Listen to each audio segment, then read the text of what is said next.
La parole est à monsieur Alexis Corbière, au nom du groupe La France Insoumise. Oui, moi je veux défendre, cet amendement doit rester, enfin, il ne s'agit pas de le supprimer. On parle, la collègue vient de nous dire la chose, mais le problème des frais bancaires concerne environ 7 millions de personnes, dont 3 millions de personnes en grande difficulté. Le dispositif que vous avez mis en place, il est uniquement incitatif, vous n'avez pas légiféré, et 1 million de personnes qui rentrent dans le dispositif que certaines banques ont mis en place sont aujourd'hui considérés comme clients fragiles, mais ça pose toute une série de difficultés car ils ne peuvent plus disposer d'une carte bleue telle que vous l'utilisez, ils sont fichés, etc. Donc on a là face à un problème dont on estime qu'il y a une fourchette au moins au plus bas de 4 milliards de profits qui sont réalisés par les banques sur les frais bancaires.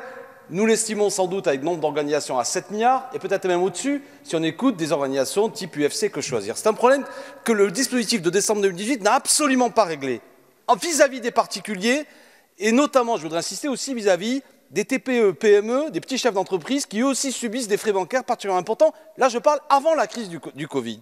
Ce qu'il y a d'incroyable, c'est que dans l'argumentation qui est présentée de la part du gouvernement pour supprimer cet article, ils craignent un effet d'aubaine. Mais moi, je vais vous en écrire un effet d'aubaine. Est-ce que vous savez que le sans contact, vous savez que beaucoup de gens ont utilisé pendant le Covid, est passé de 40 centimes de frais à 60 centimes.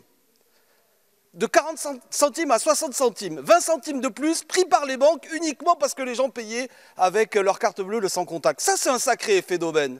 On laisse faire. On laisse faire, on trouve ça normal que les banques, uniquement parce que les gens, craignant attraper le Covid, que le commerçant, lui, gagne 20 centimes de moins et que les banques prennent 20 centimes de plus. Non mais là, donc je peux vous en donner nombre d'exemples. Rien n'est réglé, la situation s'est aggravée, vous le savez très bien. De quoi il s'agit? Du fait qu'actuellement est facturé par les banques en moyenne 12,50 €. Je dis bien 12,50 € la simple lettre qu'on vous envoie pour vous dire que vous avez été à découvert pendant quelques jours. C'est facturé. Ça coûte, on estime, même pas 1 €, quelques centimes à la banque. C'est même pas aujourd'hui un employé de banque qui le fait, c'est directement un ordinateur. C'est un pur scandale, c'est un impôt privé qui coûte cher à l'ensemble des Français. On en a discuté, on a proposé une PPL. Bon, donc j'estime que ce qu'a fait le Sénat est de la bonne besogne. Parce qu'évidemment qu'il y a un effet d'aubaine de la part des banques. Évidemment que les gens sont en difficulté. Évidemment qu'on va leur facturer encore des frais. Donc ce serait quand même incroyable que la décision que vous prenez, c'est de... Je voulais remercier chacun de cet exprimé, y compris Monsieur le Ministre, si mon ton était vif.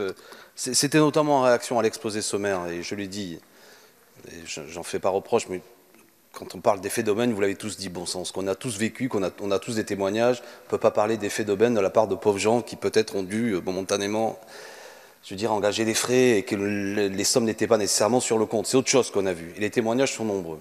Donc, deuxièmement, un cavalier, discutons-en. Moi, je vois sur le projet de loi dont nous débattons, prorogeant l'état d'urgence sanitaire. Mais nous parlons d'un état d'urgence. C'est dans le sujet, me semble-t-il.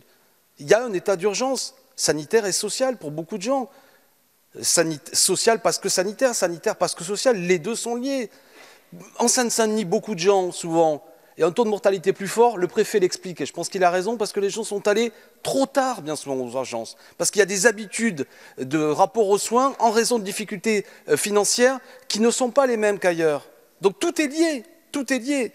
Donc je crois que là-dessus, il ne faut pas être hésitant. Je rappelle au passage que les établissements bancaires, et vous avez notamment proposé une ordonnance qui permet de travailler 60 heures dans certains secteurs et qui permet notamment aux établissements bancaires, ils les ont beaucoup utilisés, de mettre leurs salariés pendant 10 jours en congé de manière forcée. Bref, beaucoup de choses ont été faites. Moi, je vous demande sur le plan politique, quel que soit le risque peut-être à la fin qui arrivera si nous maintenons cet article, maintenons-le, envoyons le signal, envoyez tous le signal que nous avons compris que les établissements bancaires n'ont pas vraiment joué le jeu. Et je trouve que si vous rejetez cet article, c'est un terrible contre-signal qui est envoyé, qui aura une interprétation politique.